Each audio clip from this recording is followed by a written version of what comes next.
Здравейте, приятели, партньори, съотборници, както обичам да ви наричам. Здравейте и на тези, които избрахте да се присъедините във Фейсбук към това толкова важно за нас, със сигурен съм и за вас събитие.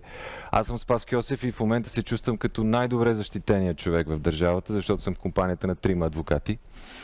Това са Донка Димитрова от DSP и партньори, Виктор Токушев от Токушев и партньори и Невена Стайкова от DSP и партньори. И това са не просто трима адвокати, това са топ експерти и хората, които създадоха повода да се съберем заедно тук, в тази зала, и темата на нашия разговор, а именно дружеството с променлив капитал.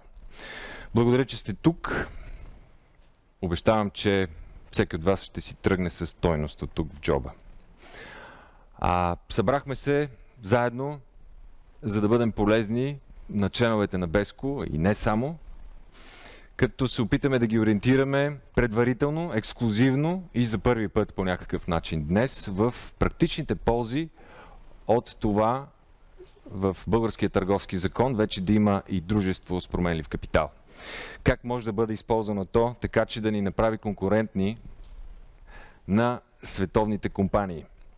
Мисията и визията на Беско е да направи до 15 години България такава, че българите да живеят с средния европейски стандарт. По-дългосрочно, а защо не и едновременно, в един момент България да се превърне в най-доброто място за бизнес в Европа. Вярваме, че е възможно. Беско съществува заради това и всеки ден работим заради това. Всеки ден ползваме вашата подкрепа, за да може да крачка по крачка да постигаме тази наша обща мечта и цел. За да стане обаче България най-доброто място за бизнес в Европа, това означава на българските предприемачи да дадем най-добрата среда, най-добрите условия и да им дадем най-добрите и модерни инструменти, за да правят бизнес по най-добрия начин. Инструменти, с които техните глобални конкуренти отдавна вече разполагат. И успехът ни на този екип и на Беско като организация с ДПК е много, много съществена крачка в тази посока. ДПК обслужва и трите линии, заради които Беско съществува и се опитва да допринесе за това как се прави бизнес в България. И тези три линии са: опитваме се да подобрим достъпа до капитал и управлението на капитала. ДПК го прави, ще разберете как след малко. Опитваме се да направим така, че да има по-лесен, по-добър достъп до таланти в България. ДПК помага за това, ще разберете след малко как, защото той дава възможност да се построи съвсем нова връзка, съвсем нови отношения между служител и работодател. И работодателите могат да събират по-добри служители, съответно служителите могат по-справедливо да получават дял от това, което са вложили и съответно от успеха на компанията.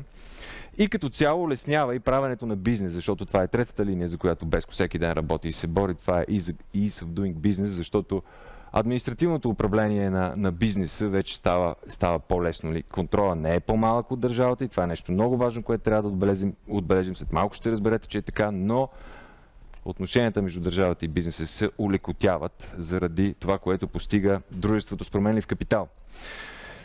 Както виждате от начина, по който кръстихме нашата среща, ДПК решава 14 проблема. И какви са тези решения, ще разберете след малко. Най-общо въпросите и отговорите на днешната ни среща презентация се движат в три направления. Защо, как и кога да регистрираш бизнеса си като ДПК? Какви са ползите от ДПК спрямо ООД и АД? Можем ли да станем ДПК, ако вече сме ООД или АД? Ще разберете и как ДПК дава нова сила и права на работодател и служител, вече намекнах. Как ДПК направи 2 да бъде равно на 200, това е една от любимите ми части, ще разберете след малко. Какъв тип бизнес може да започне като ДПК и кога ДПК спира да бъде ДПК. Днес, за първи път, заедно, както вече отбелязах, имаме възможност с експертите, с хората, които създадоха този закон, да пием от извора и практически да се подготвим за това, което ще имаме в ръцете си като инструмент за успех само след известно време. Понеже закона вече е приет чрез Държавен вестник, но остава да се въведе. Може би накрая, ако вече не знаете, накрая ще говорим и кога най-накрая това нещо ще може да заработи практически. Така, това беше въведението. Преди да влезем в частта 14-14, както ние я наричаме, искам още малко да разкажем за историята, как се стигна до това ДПК да бъде факт. Уверявам ви, това беше един доста труден и поучителен път. И давам думата на хората, които винаги и в момента стояха зад гърба ни по време на целия път. Ние в Беско също, когато решихме да правим ДПК, повечето хора, знаете, в България сме, всеки от вас работи в България, се опитва да прави бизнес и то световен бизнес в България. Първото нещо беше, това нещо не може да стане, никога няма да стане, вие сте луди. Поне 5 години трябва да ви отнеме. Успяхме да го направим за 4 години. Много от нещата... Едни от нещата бяха по-лесни, отколкото очаквахме, че ще станат. Други обаче, и те бяха повечето, се оказаха по-трудни, отколкото си представяхме първоначално. Но това са хората, с които денонощно писахме заедно, наистина буквално, защото е имало ситуации, в които до 3-4 часа през нощта, когато е трябвало да се реагира спешно за някоя институция, когато ни зададе въпрос, за да може да бъдем адекватни на тази институция, за да може нещата да не спират да се движат и да продължават напред. Писали сме заедно, а и след това са хората, които заедно с нашия екип с Беско седяха на всяка една наша среща да убеждаваме и скептиците, и институциите, че това нещо има смисъл, че това нещо може да сработи в България. То, между другото, има различни аналози в света, но е направено специално така, че да работи за българската рамка и българската действителност. И така, след цялата тази рамка на срещата ни, първият ми въпрос към Донка Димитрова е: защо се захванахте с тази кауза? Благодаря за този въпрос. Благодаря на присъстващите и тук, и онлайн. Аз ще ви върна 10 години назад, може и повече, когато се зараждаше стартъп екосистемата. Ние буквално мечтаехме да имаме такъв инструмент като ДПК. Ние като адвокати, при нас идваха предприемачи, които са живеели в чужбина, учили са в чужбина, инвестирали са, ползвали са подобни инструменти. И те казват: ето, искам и аз така да бъде. Обаче нашата правна рамка просто не го позволяваше. Сега, истината е, че когато някой иска да направи нещо, той намира начин. И ние, говоря всички колеги, които работим в тази сфера, намирахме начини, и то много работещи начини, които успяха да доведат екосистемата до етапа на развитие, който е днес, за което мисля, че това е сериозно постижение, но също така тези начини костваха много. На нас, адвокатите, ни костваха много повече труд, защото трябваше да адаптираме едни англосаксонски правни норми към нашата правна система, така че все пак да звучат смислено, като текстове, като дефиниции. За предприемачите също костваше много, защото те пък трябва да следват тежки процедури, които им отнемат време, ресурс, енергия. Костваше и на нашата общност много, защото в крайна сметка всички живеехме в една правна несигурност, тъй като това е на договорно основание, не беше ясно и правно закрепено. В тези случаи, когато е толкова трудно, монетата винаги има обаче и две страни, и всъщност хубавото при нас беше, че трудностите ни накараха да си говорим. Да си говорим помежду си, колеги, адвокати с адвокати, адвокати с предприемачи, с венчър фондове, с фонд менеджери, и ни научиха да си споделяме опит, да споделяме най-добрите практики, да се адаптираме постоянно, да променяме, да се нагласиме, защото екосистемата наистина много бързо се развиваше. И най-ценното, което се научихме, е да се чуваме и да се постигаме съгласие.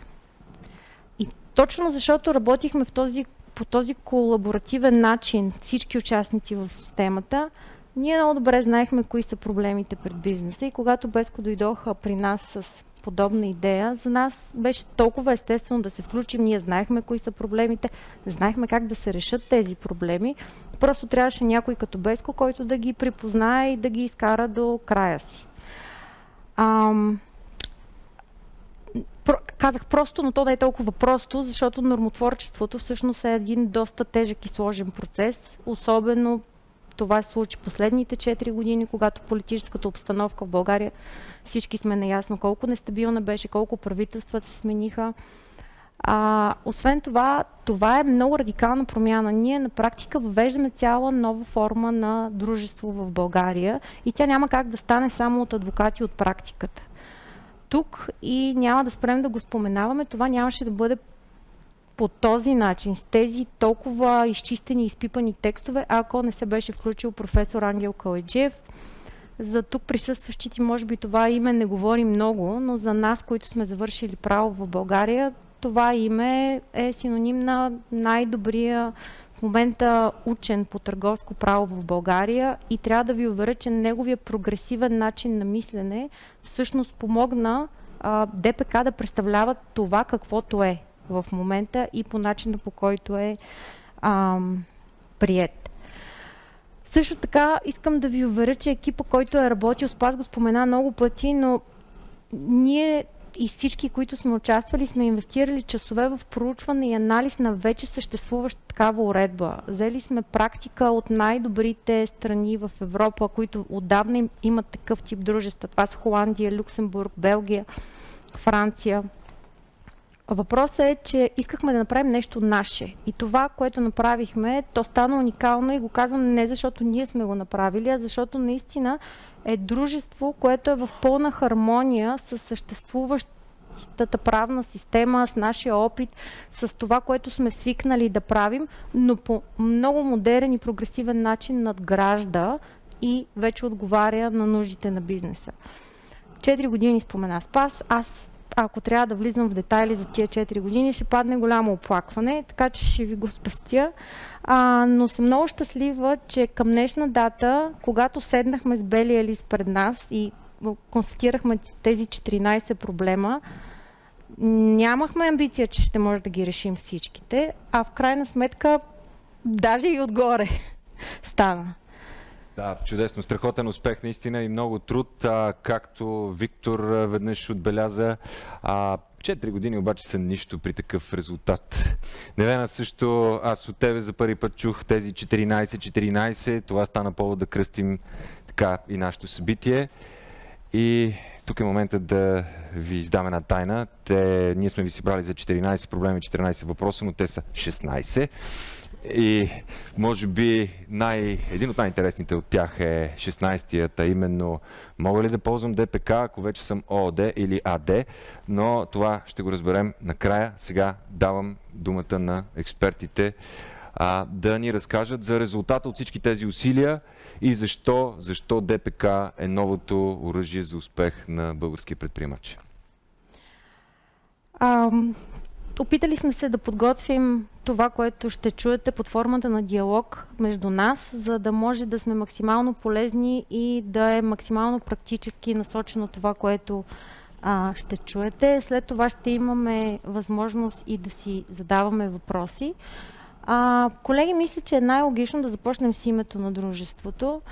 ДПК, какво стои зад тази абревиатура и защо се казва така. Аз току-що споменах професор Калайджиев, но пак ще го спомена, защото той е кръстника на това дружество. Беше изключително трудно да намерим име, което да е адекватно на това, което искаме да отразява новото дружество. Така че, Виктор, защо се казва ДПК и всъщност какъв проблем на бизнеса реши? Тони, благодаря ти много, че ми даваш тази възможност. Благодаря на колегите от Безко. Благодаря и на всички вас, които сте тук за проявения интерес и тези, които ни гледате във Фейсбук. Традиция е едно дружество да се нарича по най-съществената му особеност. Много време ние с Невена основно си блъскахме главата и си мислехме как да кажем на звучащо добре на български, българско стартъп дружество или нещо подобно. Очевидно това няма смисъл на български, или по-скоро не, че няма смисъл, но не звучи добре на български. И тогава наистина професор Калайджиев каза, всъщност най-важното, което правим е променливия капитал. Какво обаче се има предвид под променлив капитал и защо това наистина да е най-същественото, защо това да е революцията? През годините традиционно капитала на едно дружество се е разглеждал като гаранция за неговите кредитори. Днес обаче, след много години еволюция на корпоративното право, капитала всъщност представлява една цифра, която може да видим в партидата на дружеството в търговския регистър. Капитала не следва пряко развитието на имуществото, нито неговото увеличаване, нито неговото намаляване. Той е фиксиран като една цифра при учредяването му и за да го променим, ние трябва да следваме сложните процедури за увеличаване и намаляване на капитала, които всъщност, най-вече когато увеличаваме капитала, издаваме нови дялове, искаме да привлечем нови инвеститори, това беше доста голям проблем за бизнеса. И нашия отговор на този проблем, как да се улесни промяната в капитала, е просто капитала няма да се вписва в търговския регистър. Звучи много елементарно, но всъщност това е истинска революция, защото ние нямаме капиталово дружество в България, чието капитал не се вписва в търговския регистър. До сега такова нещо не е съществувало, но всъщност ние направихме своя анализ и стигнахме до извода, нищо няма да бъде накърнено, ничий интерес няма да бъде накърнен, ако срещу името на това дружество не стои една цифра. Това няма значение. Няма значение и дали тази цифра се променя или не се променя във времето. В смисъл цифрата, която е записана в търговския регистър. И именно за това кръстихме дружеството с променлив капитал, т.е. неговия капитал се променя съобразно корпоративното развитие на дружеството, а не съобразно нещо, което е статично и стои вписано в търговския регистър. Това се отнася както за учредителния капитал, така за последващите увеличения на капитала, за привличането на нови съдружници, като основният принцип, който сме заложили, че промените в капитала се установяват веднъж годишно с приемането на годишния финансов отчет. Тогава на практика за публиката става ясно колко дяла има дружеството и тези дялове между колко лица са разпределени. Така че това е причината да говорим за дружество с променлив капитал. Виктор, следващия въпрос, колеги, съм сигурна, че много често сте го чували всички и от клиенти, и то е: мога ли да учредя модерно дружество, но да не плащам 50 000 лева? Вени, как беше досега? Здравейте и от мен. Много ми е приятно, че днес сме тук заедно. Дони, ако имаме предвид под модерно дружество, ако разбираме, че до сега модерно дружество се приемаше АД, краткият отговор е не. Модерно, защо модерно? Защото акционерното дружество има доста повече предимства и привилегии спрямо ООД-то. Да, обаче до приемането на ДПК нямаше как да имаме модерно дружество, без да сме си предвидили и внесли едни 50 000 лева капитал. С ДПК обаче вече това е възможност. Тоест не е необходимо към момента на учредяване да разполагате с финансов ресурс от 50 000 лева и той да бъде внесен като капиталово участие в дружеството. Всички знаем, че пред един стартиращ бизнес на първо място възниква въпроса колко точно финансови средства ще ми трябват, за да мога да регистрирам дружеството, но да го регистрирам така, че то да отговаря на бизнес нуждите ми, така че да може в последствие да привлека инвеститори в моето дружество, да изградя и да направя това, което искам. И до тогава, за съжаление, нямаше как да направим такъв вид дружество и бизнес, без да заделим един първоначален по-голям ресурс. Тоест, или трябваше да изберем АД-то, което е модерното, което има предимства, но е тежко и скъпо като форма, или да вървим в леката форма с малък капитал от 2 лева, но с всички недостатъци на ООД, които имаше. Към настоящия момент, още при учредяване на дружеството, в момента на регистрация на дружеството, учредителите могат да имат всички предимства на акционерното дружество, но с капитал от 2 лева или без никакъв капитал. Друго нещо важно, което също поне според мен е изключително фундаментално и важно за бизнеса, е, че към настоящия момент с ДПК не е необходимо да се открива набирателна сметка преди регистрация на дружеството в търговски регистър. Всички знаем колко трудни, колко време отнема откриването на набирателна сметка пред банката, всичките процедури, които е необходимо да преминат съдружниците и управителите, свързани с проверка действителни собственици, мерки за срещу изпиране на пари и така нататък. И много често в практиката, поне на нас като адвокати, ни се е случвало да чакаме няколко месеца решение на банката за откриване на набирателна сметка, а накрая дори да има отказ, без да има никакви мотиви и обяснения защо. Всички знаем това до какво може да доведе. Естествено, трябва да спомена, че няма как да функционира дружеството, ако то няма разплащателна сметка, след като бъде учредено. Така че в момента, в който се учреди дружеството, при всички положения ще трябва да си открие сметка, с която да оперира. Добре, Вени, т.е. ако правилно съм те разбрала, може да имаме дружество с капитал и под 1 лев, така ли? Точно така. Добре. Виктор, в такъв случай, ако може да имаме дружество с капитал под 1 лев, може ли да имаме дялна стойност под 1 лев? Това е един от любимите ми въпроси покрай ключовата фраза на Спас 2 равно на 200. Защото до сега един от големите проблеми и въпроси без отговор или с абсурден отговор, който съм имал в практиката си, е защо не мога да имам дялове или акции с стойност по-малка от 1 лев. Единственият отговор, който можех да дам на свой клиент на този въпрос е, защото в закона пише така. Нали, аз, честно казвам, не мога да измисля нещо рационално за това ограничение. С ДПК тази бариера е прескочена най-после, тази стена е разбита и ние може да имаме дялове от дружеството с номинална стойност, минималната единица в България е 1 стотинка. Тук стигаме до, може би, най-интересното това, защото на пръв поглед вие може да зададете въпроса или вие може да се зачудите, хубаво 1 стотинка, ама нима дружество с 5 стотинки капитал или с 10 стотинки капитал има бъдеще. Какъв е смисъл от тази 1 стотинка? За да обясня смисъла, ще дам този пример. Ако до сега регистрирахте едно ООД с капитал 2 лева, това, което може да се случи в него е да имате 2 дяла по 1 лев. Максимум. Нищо повече, нищо по-малко.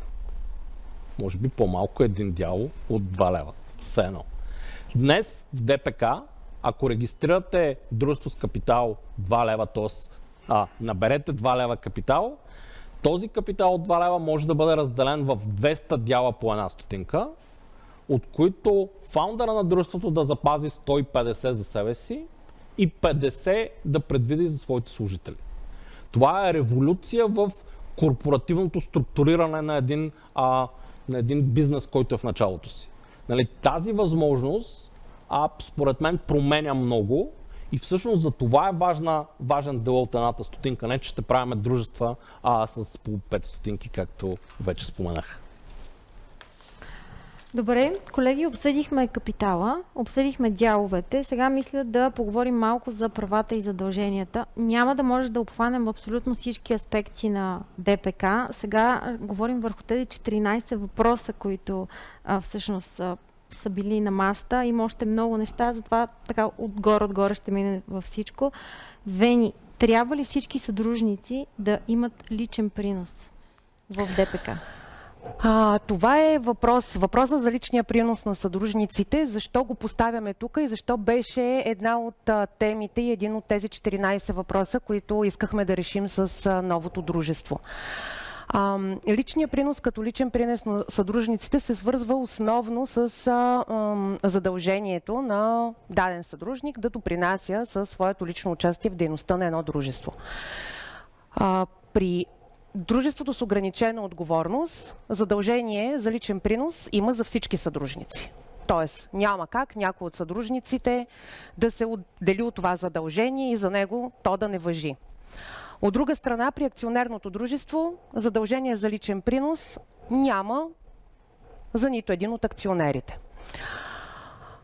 Задължението за личен принос при ООД е свързано с една от най-тежките последици, т.е. неизпълнението му може да предвижда последици изключването на съдружник, на лицето не е изпълнило задължението като съдружник.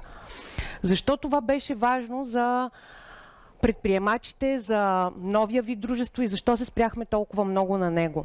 Защото обикновено стартиращите компании в момента, в който са на етап за привличане на инвестиции, инвеститорите биха искали да има начин, по който да накарат фаундърите да продължат да допринасят със своята дейност за развитието на дружеството, за развитието на идеята, за това, което правят. Самите инвеститори пък да нямат задължение за този личен принос, т.е. те само да финансират идеята и дружеството. Сега с ДПК в дружествения договор всъщност може да се направи това разграничение между фаундърите, които имат задължение за личен принос, съответно последиците, правата, задълженията, какво ще се случи, ако те не изпълняват своето задължение за личен принос, и това да се разграничи от останалите съдружници, инвеститорите, които всъщност участват само като финансират дружеството. В общи линии основното задължение и основното основание за изключване на всеки един съдружник в ДПК е задължението за вноска, но в ДПК, с ДПК, в дружествения договор е предвидена възможност съдружниците да добавят и други задължения, неизпълнението на които да водят до изключване на съдружник или до понесене на някаква последица от това неизпълнение. Мерси, Вени. Следващия въпрос, който ми е любим, е въпросът свързан с клаузите drag-along, tag-along, right of first refusal. Тук падаше едно творчество, всеки колега по различен начин тези клаузи ги интерпретираше, особено в началото. Виктор, кажи ми как е сега и с ДПК какво се промени? Позволявам се да се хвана за това, което ти каза. До сега тези клаузи, първо това са клаузи взаимствани изцяло от англосаксонското право, от англосаксонската правна мисъл. Те нямаха никакво основание в нашия закон и това, което правехме до момента е да уреждаме подобни задължения, да уреждаме подобни ангажименти не в дружествени договори или устави на ООД или АД, а в така наречените акционерни или съдружнически споразумения, shareholders agreement, като един взаимен договор на съдружниците акционерите в едно дружество.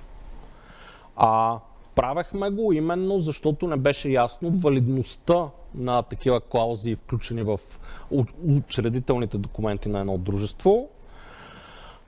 Правехме го и с много компромиси, поради липсата на каквато и да е съдебна практика по прилагането на тези клаузи. Доколко те са допустими, доколко не са допустими, в каква степен могат да бъдат реализирани и така нататък.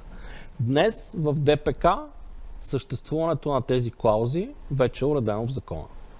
Това е следваща така много голяма крачка, която правим напред. Тоест, най-малкото това, което всеки един от вас трябва да знае, че в ДПК тези клаузи са напълно законосъобразни, те могат да бъдат уговорени, могат да бъдат детайлизирани и могат да бъдат приложени на практика в съществуването на едно дружество. Те на последно място, доколкото са закрепени в учредителния документ, в дружествения договор, те биха били ясни и на всички трети лица, които примерно желаят да инвестират в това дружество, което също е много съществен въпрос. Нещо повече, ние сме предвидели извън тези специални клаузи и обща уговорка за забрана за разпореждане с дружествени дялове за определен период от време, която уговорка също до сега въвеждахме договорно. Тя не съществуваше в дружествените документи, която уговорка всъщност е много съществена при една инвестиция в дружеството. Така че днес в рамките на ДПК може да използваме тези модерни клаузи, може да ги модифицираме, още веднъж казвам, и всъщност дружеството може да предвиди последиците от тяхното неизпълнение. Било то забрана за упражняване на правата по дадени дялове от страна на съдружника, който не изпълни ангажимента си, било включително и принудителна продажба на дяловете му. Така че възможностите са доста по-големи днес. Да, това беше наистина много важна стъпка и ми беше много важно да е законово дефинирано. Вени, освен тези дефиниции, дали успяхме да решим проблема с привилегировани дялове обаче? Да, мисля, че и в тази насока ДПК постигна успех. Първо трябва да кажа и да направя разграничение акциите. Всички знаем са при акционерното дружество. По отношение на акциите няма спор, че те могат да бъдат привилегировани. По отношение на дяловете, които са при ООД-то, теоретично в теорията се приема, че няма забрана и те да бъдат привилегировани, но на практика и съдебната практика, въобще на практика това не се получаваше. Тъй като този въпрос по отношение на привилегиите на дяловете и възможността за издаване на привилегировани дялове от изключителна важност за всеки един стартиращ бизнес, нямаше как изрично това да не бъде уредено в текстовете на новия закон. Да, в ДПК изрично уредена възможността за издаване на привилегировани дялове. Могат да се издават дялове с различни привилегии, могат да се издават дялове от различни класове. Привилегированите дялове могат да осигуряват права повече от един глас в общото събрание на съдружниците, гарантиран или допълнителен дивиденд или ликвидационен дял. Освен това е предвидена възможност определени класове дялове или лица поименно изброени съдружници да имат право на вето при вземане на някои решения от общото събрание. Тук обаче искам да обърна внимание, че всичките привилегии, начина на уговарянето им, начина на изпълнението им, последиците им се уреждат в дружествения договор от самите съдружници. Тоест тук изключително внимателно трябва да подходим в описанието им в дружествения договор, защото именно описанието в него ще даде основата на развитието на отношенията между съдружниците и използването на тези инструменти в дружеството.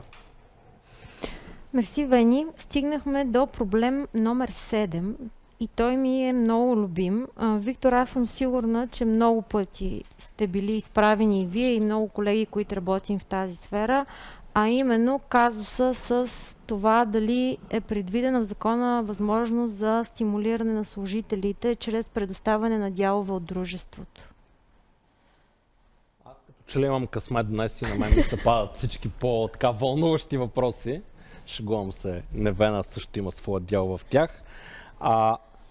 Да, и този въпрос ни беше поставен и на този въпрос търсихме решение. На този въпрос сме дали, мисля, доста по-добро от съществуващото решение.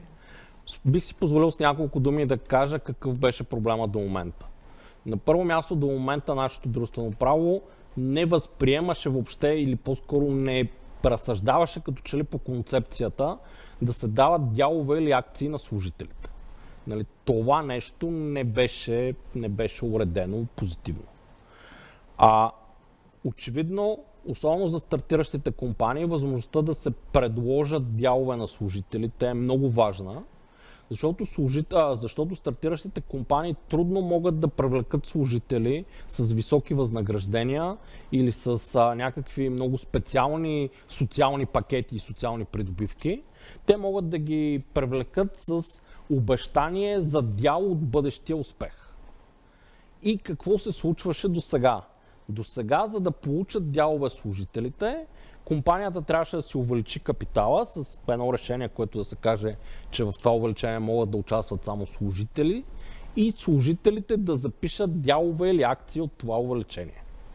Не случайно използвам глагола запишат, който е характерен в правото, но това означава, че те трябва да платят за тези дялове или акции. И ние стигаме до абсурдната ситуация, в която казваме на някой човек с много възможности, с голям талант, с голямо вдъхновение, ела при мен, първо ти ще ми дадеш едни пари за моите дялове, които не струват нищо, а после, когато те им се увеличи цената, тогава ще можеш да ги реализираш. Нали, това е абсурдна ситуация. Нали? Ясно е, че това не работи или това по-скоро би довело до обратния ефект в привличането на таланти в бизнеса. Нали? Няма как да стане това. Затова това, което ние оговорихме и уредихме в закона, е възможността дружеството да изкупува обратно своите дялове, дружеството да притежава свои дялове, които могат да бъдат раздавани на служители при изпълнение на определени условия. На следващото място, може би аз няколко пъти използвах думата служители. Не искам да я приемате формално правно, т.е. лица по трудов договор. Закона ясно предвижда, че дялове могат да бъдат дадени на лица, които са в договорни отношения с дружеството, без значение дали става дума за трудов договор, граждански договор или договор за възлагане на управление.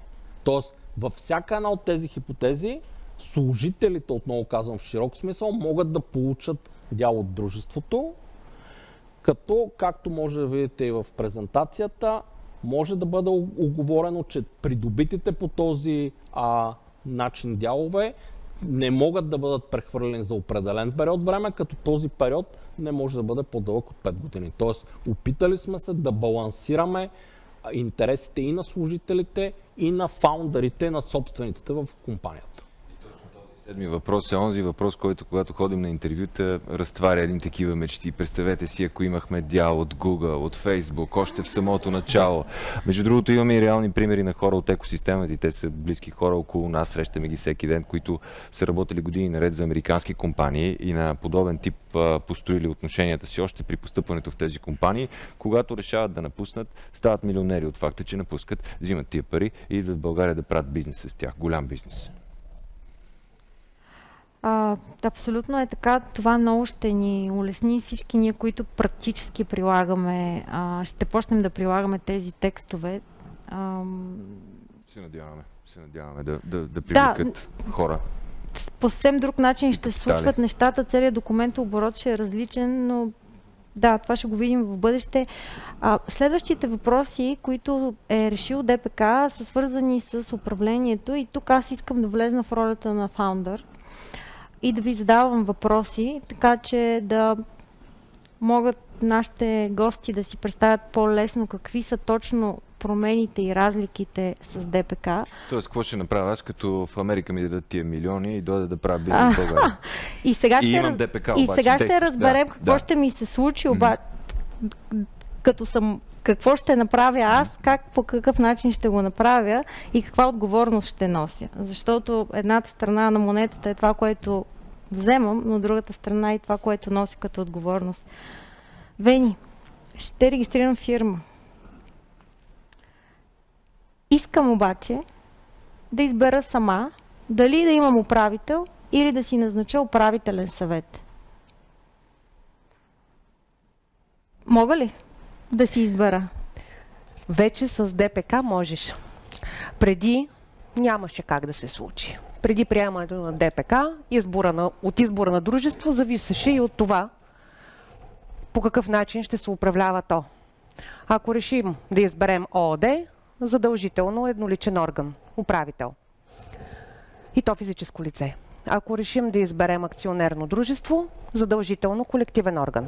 Съвет на директорите, минимум 3 лица. И всъщност това беше един от тези 14 въпроса, които в началото се повдигаха и пред нас, и пред, може би и вие всички сте си ги задавали. Аз искам дружество, искам да направя и АД ще направя, и акционерно дружество ще направя, само че няма как да намеря 3 човека, на които да имам доверие, които те да бъдат част от съвета на директорите. Какво да направя? Не може ли първоначално да имам един управител, в последствие, като намеря още хора с мене, ще го променя? Нямаше как да стане. Сега с ДПК първоначално можете да изберете да имате управител, в последствие, докато развивате дейността си, да решите да преминете към колективната форма на управление, да назначите управителен съвет или обратното. Няма ограничение по отношение на броя и мандат, броя на членовете на управителния съвет и мандата им. Няма ограничение по отношение на това управител дали ще бъде физическо или юридическо лице. Естествено, и управителят, и управителния съвет се вписват в търговски регистър по партидата на дружеството, както е традиционно във всички дружества. И традиционно и при ДПК е предвидена възможност в закона управителя при желание да напусне дружеството, да му е предоставена възможност сам да подаде заявление за заличаването си като такъв в търговски регистър, ако дружеството не реагира в определен в закона срок от момента на неговото искане. Така че вече да, можеш да избереш по какъв начин искаш да управляваш своето дружество. Добре. Регистрирала съм ДПК, управител съм. Въпросът е сега, Виктор, каква отговорност носи като управител? Това може би е един от по-непопулярните въпроси, но същевременно аз смятам, че не е по-малко важен, защото традиционният подход в българското дружествено право е, че управителя или управителите, представляващите, отговарят за вреди, причинени на дружеството. Като вреди е всяко нещо, което е довело до загуба или до неголям успех за дружеството. На пръв поглед това може да не изглежда като голям проблем, но при една стартираща компания, чийто успех не е ясен, това е важен въпрос според мен. И това е важен въпрос, особено когато фаундъра е изправен пред инвеститори, спрямо които трябва да отговаря. Затова и ние за тези нови дружества, за дружествата с променлив капитал, сме въвели един класически за англосаксонското право принцип за отговорността на менеджмента, така наречения Business Judgment Rule. Има изписани наистина тонове страници за това, че когато вземем едно лошо бизнес решение, след това е много лесно да даваме съвети какво е трябвало да се направи. След като сме видели, че резултатът е лош. Но преди това е много трудно да се прецени наистина кое точно до какъв резултат ще доведе.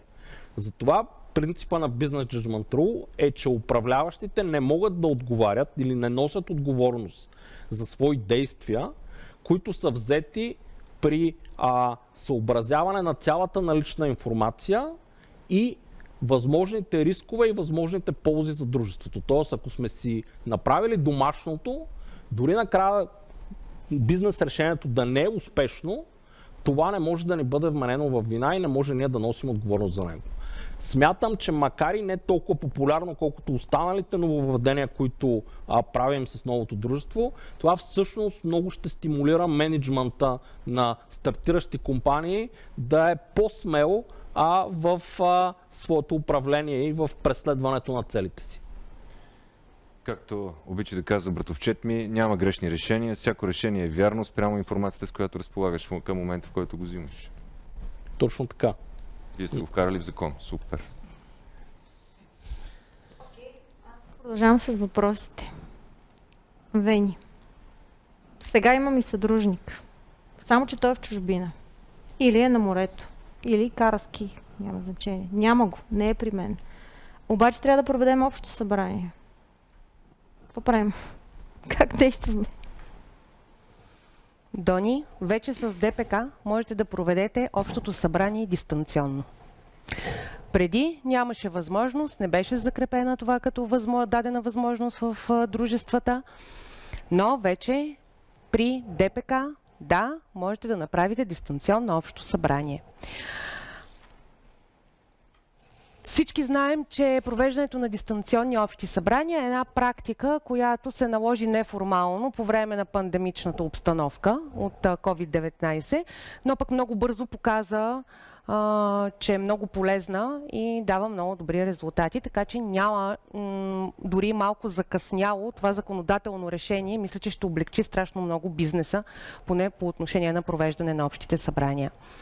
С ДПК е предвидено изрично възможност в поканата за свикване на общото събрание или в дружествения договор да бъде предвидено, че те ще се свикват и провеждат дистанционно или чрез електронни средства, като в закона са предвидени и методите, при което това може да се случи. Освен това, с новото дружество, самото свикване на общи събрания, сроковете за свикване на общо събрание, за изпращане на поканите или обявяването на поканите в търговски регистър са доста по-съкратени, отколкото при акционерното дружество.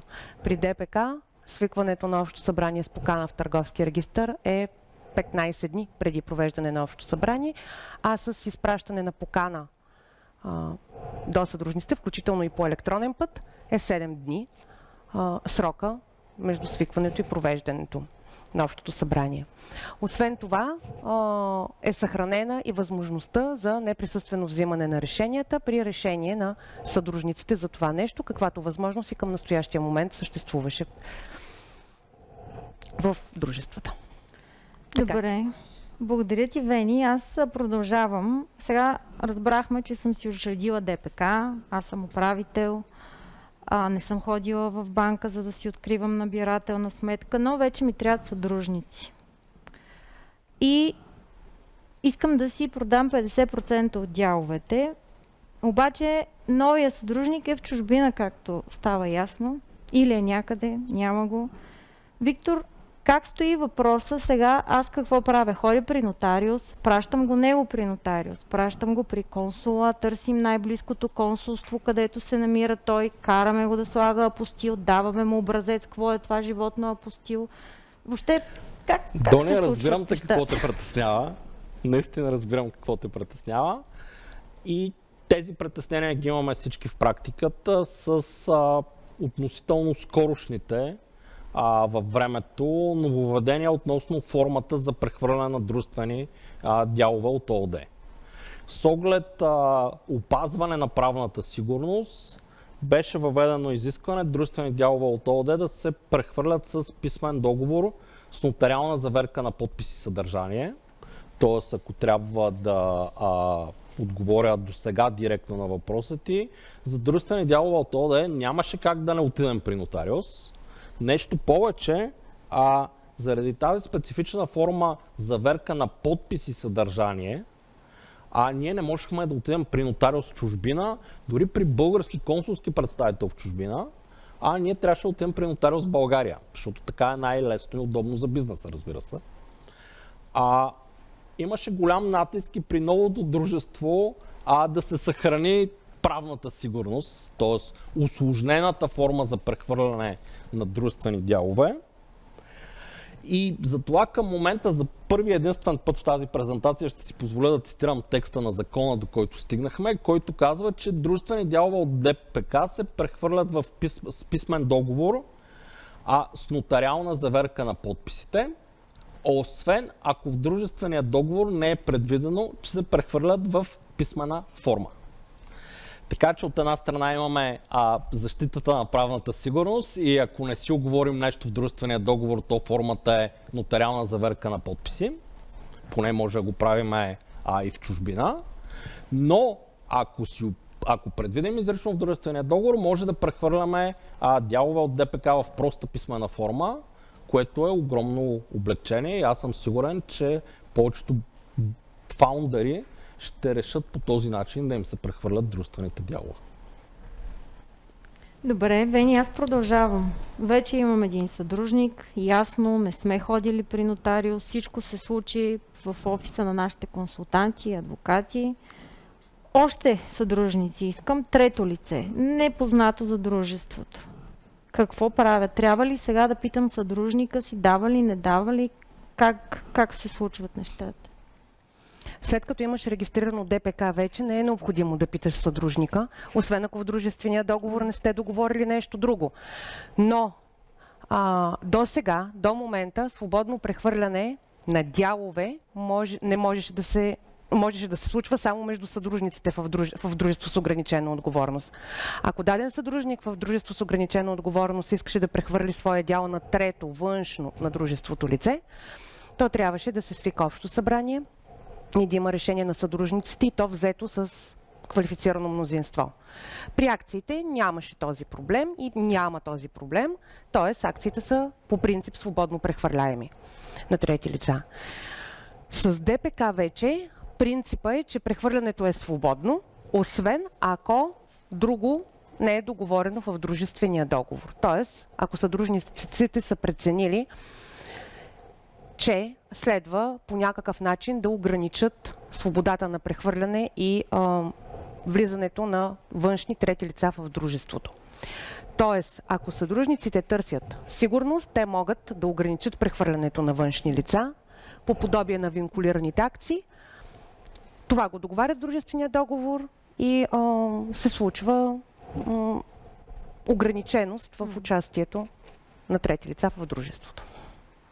Окей, благодаря ти, Вени. Аз продължавам с следващия въпрос 13. Трябва да ви кажа, че точно сега забелязах, че фаталният въпрос 13 сме го отдели, се е паднал на темата с наследството, която е много деликатна в България тема и много трудно се говори.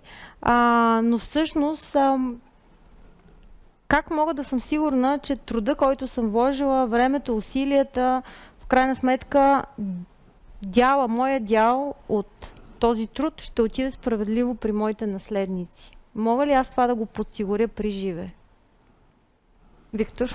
До сега имаше голям проблем в тази насока, особено, що се отнася до дружество с ограничена отговорност, където аз се извинявам, може би за малко крайния си изказ, който ще си позволя по този въпрос, но до сега, грубо казано, съществуваше законово закрепена възможност преживелите съдружници да ограбят наследниците на починалия си съдружник. И това, повтарям, ставаше при спазване на изискванията на закона. Закона беше такъв, защото, както Невена спомена преди малко, на наследниците се гледаше като на трети лица, които ще влязат в дружеството, които трябва да бъдат одобрени от преживелите съдружници. Тоест, ако преживелите съдружници не приемеха наследниците нямаше как да продължат участието на починалия съдружник в това дружество. Обичайно се стигаше точно до това и наследниците получаваха някаква доста измислена парична компенсация, т.е. не отразяваща актуалната стойност дори на тези дялове. При ДПК ние сме заложили точно на обратния подход. Водеща е волята на наследниците и ако наследниците изявят воля да наследят участието, те стават съдружници в дружеството с променлив капитал. Единствено, ако те изразят воля да не продължат участието на наследодателя си, тогава те ще получат парична компенсация. Мисля, че това прави нещата доста по-справедливи и доста по-сигурни за хората, които влагат 24 часа на ден от живота си в компанията, която създават. И реално взимат от възможността си да прекарат това време с наследниците си. И те така стават два пъти ощетени, за съжаление, но ДПК го поправя.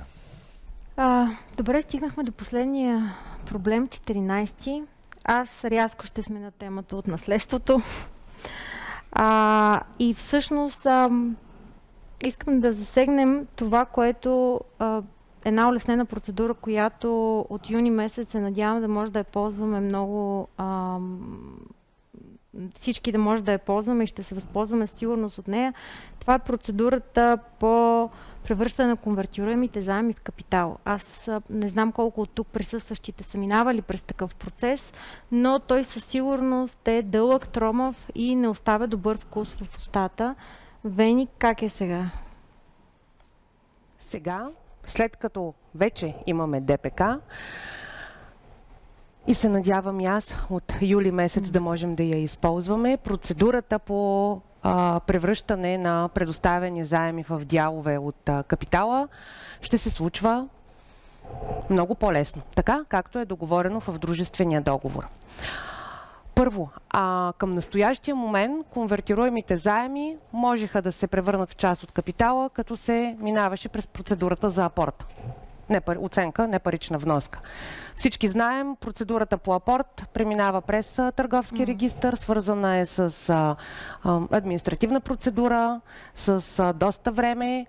В последните няколко случаи наши е имало доста забавяне, предвид това, че самите вещи лица се отказват да извършват, да изпълнят назначението и трябва да бъдат сменени от търговски регистър с нови вещи лица. Това също е свързано с време, бизнеса не чака. Тоест, това спира бизнеса. Сега с ДПК процедурата по апорта, принципно процедурата по апорта е много по-улеснена. Вече не се преминава през процедура в търговски регистър. Вещите лица не се назначават от търговски регистър, а вещите лица се определят от дружеството. Пак са 3 вещи лица, но те се определят от дружеството. И освен, че процедурата по апорта в ДПК е много по-лесна, то по отношение на конвертируемите заеми е предвидена възможност въобще да не се минава и през процедура на апорт. Стига да е уговорено по какъв начин предоставения заем ще се конвертира в последствие в част от капитала в дялове. Естествено, това трябва да е договорено в дружествения договор между съдружниците. Още веднъж обръщам внимание на това колко е важно, по какъв начин ще бъде структуриран дружествения договор, по какъв начин ще бъдат описани отношенията между съдружниците вътре в него, правата, задълженията и последиците. Грубо казано, все едно с ДПК всеки има възможност на един лист да си напише закона, по който ще се управлява неговия бизнес. Много грубо казано. Много грубо казано, да. Добре, добре, окей. Юли месец, да обясним защо. Тогава се надяваме вече ДПК да е влязъл в сила. Какво предстои да се случи? Реално погледнато ДПК е влязъл в сила. Извинявам се. Добре, аз се извинявам за... Реално изменението в търговския закон е влязъл в сила, но в самия закон има едногодишен срок или близо едногодишен срок, или как да го кажем по-ясно, срок до 30 юни 2024 година, в който най-вече Агенцията по вписванията трябва да модифицира системата си по начин, че тя да може да приема регистрации на ДПК-та. Надяваме се, че този срок ще бъде спазен. Ние от БЕСКО сме в добра комуникация с агенцията, така ще насърчаваме да се спазва сроковете, доколкото това зависи от нас. Надяваме се и медиите да помагат по този въпрос, за да може много се надяваме, разбира се. Всичкият този мед и масло, който ви описахме, да потече най-накрая към бизнеса. Надяваме се скоро. Това е изключително важно. Да, благодаря. И дойде момента на двата бонус въпроса, два от най-интересните въпроси. Аз използвам това, което ти каза, мед и масло да потече. Сега няма само хубаво, нали? Винаги има нещо, с което човек прави компромиси. Колеги, ние с какво се наложи да направим компромис, когато договаряхме ДПК да се случи по начина, по който искаме да се случи? Виктор? Наистина, може би звучи много рекламно, но първият ми, най-краткият ми отговор е: не направихме компромис с нищо. Бяха ни поставени 14 въпроса, ние им давахме отговори. Това наистина се случи. По-дългият отговор е всъщност цената да се случи това беше да убедим политиците, че всъщност всичко това, което правим за ДПК, е насочено към относително стартиращи компании. Начина, по който решихме да ги убедим в това, е в тези изисквания, които виждате в момента пред вас, на какво трябва да отговаря едно дружество, за да може то да бъде ДПК. Това е една комбинация от предвидените в нашето законодателство изисквания за микро и малко предприятие, т.е. най-простичко казано, първоначално текста на закона беше ДПК може да бъде само микро или малко предприятие по смисъла на един друг закон.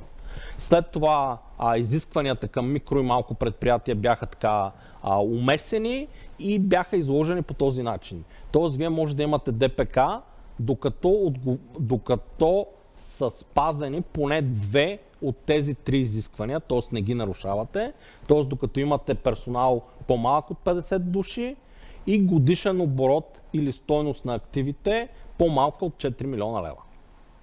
Няма подобна рестрикция за която и да е друга дружествена форма в нашето право. Никога не е имало.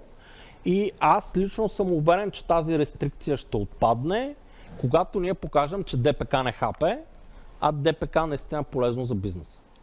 Но в момента това ограничение стои и ако вие надхвърлите тези изисквания, закона предвижда задължение да преобразувате вашето ДПК в класическо ООД или АД, тези дружества, за които до сега се сравнявахме с тях.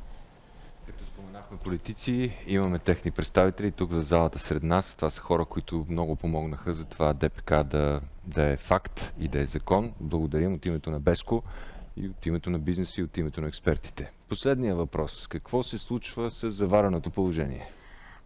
Да, след като толкова го похвалихме това ДПК, нормално е да кажем сега за всички нас, които сме инвестирали, имаме дружество, ООД-та, АД-та, толкова много години са минали и сме вложили в тях. Всъщност, можем ли да преминем от ООД в ДПК и от АД в ДПК? И при какви условия?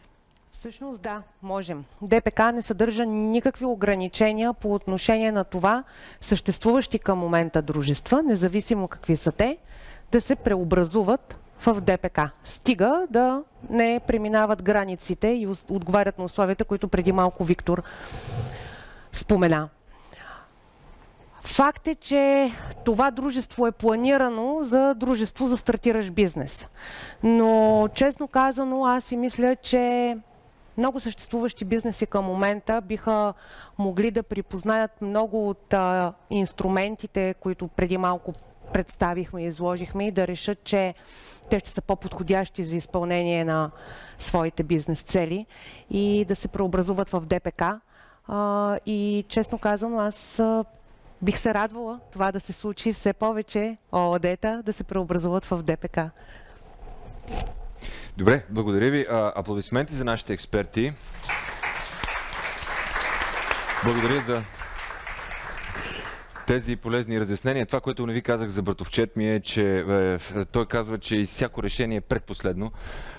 Не знам колко е приложимо това в бизнеса, но ДПК със сигурност е така направен, че да бъде перфектно приложим в бизнеса и да пасне максимално бързо и веднага в употреба. Още едно обобщение от мен ще си позволя.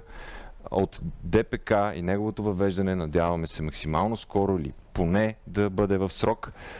Печелят и работодателите, и служителите, и инвеститорите, печели и администрацията, печели и въобще България като цяло, защото чрез създаването на ДПК ще могат да се създават по-модерни дружества, ще могат да има ще има стартъпи, които лесно ще иновират, динамично ще се движат, бързо ще растат и така това ще спомага и да запазваме талант в България и да връщаме, дай Боже, да връщаме нашите хора, защото за да расте икономиката, нали, формулата е да изваждаме стоки навън и да вкарваме капитали в България. Това, което в момента се случва, е, че ние изнасяме работна ръка и в същото време, понеже изоставаме с технологиите, трябва да плащаме на чужди компании и така да вадим капитал, защото те са напред с технологиите, а ние не сме.